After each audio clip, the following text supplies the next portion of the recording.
உலகை எழுப்பும் ஞாயிறு அங்கே குடியிருப்பான். அவன் ஆனை முகத்தனின் அடியவர் மனத்தில் ஒளியாய் வந்து கொலுவிருப்பான்.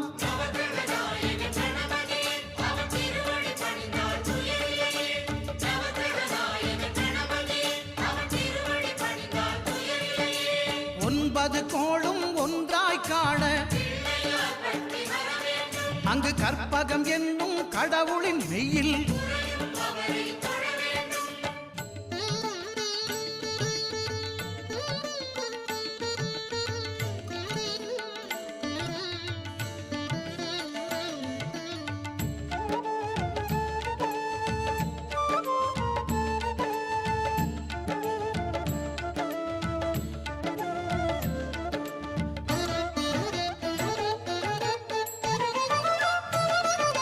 திங்கள் பகவான்